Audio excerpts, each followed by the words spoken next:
বাচ্চার বাবা রাতে বাসায় আসার সময় বতুয়া শাক এনেছে। শাকগুলো অনেক টাটকা ছিল। দেখেন, এগুলো আমি রাতে এখন বেছে রেখে দিব।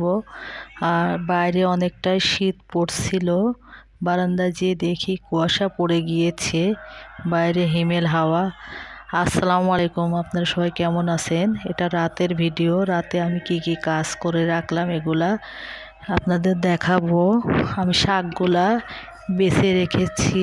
আর সকালের জন্য আলু দিয়ে ফুলকপি ভাজি কেটে এটা করে রাখবো, কারণ সকালে দেরি হয়ে যায় ছোট বাচ্চা নিয়ে উঠতে।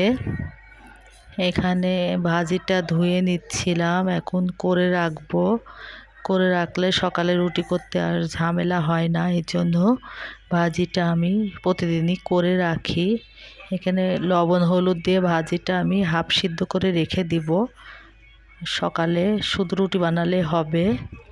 ভাজিটা আমি ঢেকে রেখেছি আর চুলার আঁচটা কমিয়ে দিয়েছি। এখন বাচ্চাকে রাতে ভাত খাওয়াই দিব। বাচ্চা তো একদমই খেতে চায় না, একটু খাওয়াই দিলাম। আর এখানে বাচ্চার বাবা বাচ্চার জন্য লুডুস এনেছে, ওইগুলো শেষ হয়ে গিয়েছে। আর বেতন পেয়েছে, এই জন্য মাসিক কিছু বাজার এনেছে। এখানে কিছু ডাল এনেছে, আমি লিস্ট করে দিয়েছিলাম যখন বাইরে যায় তখন এগুলো কিছু কিছু এনেছে। আসলে একসাথে অনেকটা বাজার করতে হয়, আস্তে আস্তে কিছু কিনে নিয়ে এসেছে রাতে। এগুলো আমি গুছিয়ে রাখবো এখন।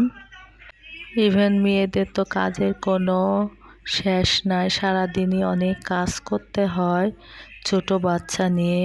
আর এগুলা না ঠিক করে রাখলে বাচ্চা সব প্যাকেট ছিঁড়ে ডাল চিনি একসাথে মিক্সড করে ফেলবে। আর কিছু কাঁচা সবজি এনেছে এখানে, সিমগুলো অনেক টাটকা ছিল। আর বাচ্চা অলরেডি চলে এসেছে এগুলা নাড়তে। আর একটু ওই রুমে গিয়েছি আমি, আরও লুডুসের প্যাকেট ছিঁড়ে খাওয়া শুরু করেছে। আর রাতে খাওয়ার পরে বাসনগুলো আমি গুছিয়ে নিচ্ছিলাম, বাসনগুলো এখন ধুতে হবে। আর বাচ্চার বাবাকে গরম দুধ ঢেলে দিলাম, রাতে খাবে। দুধটা ঢেলে আমি দিয়ে এসে এখন বাসনগুলা সমস্ত পরিষ্কার করে নেব। আর খাওয়ার টেবিলটা মুছে পরিষ্কার করে নেব। খাবার পড়েছিল এখানে, সবগুলা মুছে পরিষ্কার করে নিলাম। আসলে এখন রাত হয়ে গিয়েছে আর এখন বাচ্চা ঘুমাবে। বিছানাটা করতে এসেছি, বিছানা ঝেড়ে পরিষ্কার করে মশারিটা টাঙিয়ে বাচ্চাকে ঘুম পাড়িয়ে দিব। আর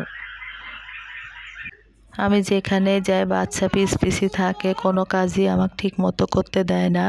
এখানে বিছানা করতে এসেছি, তাও ও আমাকে জ্বালাতে ছিল। বিছানা ঝেড়ে আমি মশারিটা টাঙায়ে দেব।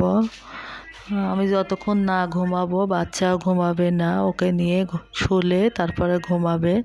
খুবই জ্বালায়, পিছি থাকে, একদমই কথা শুনতে চায় না।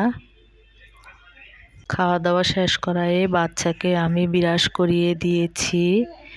আর এখন বাচ্চা একটু দুধ খেয়ে ঘুমিয়ে যাবে। ভিডিওটা ভালো লাগলে অবশ্যই লাইক কমেন্ট শেয়ার করবেন। আর নেক্সট ভিডিও অবশ্যই কালকে দিব। সবাই ভালো থাকবেন, আল্লাহ হাফেজ।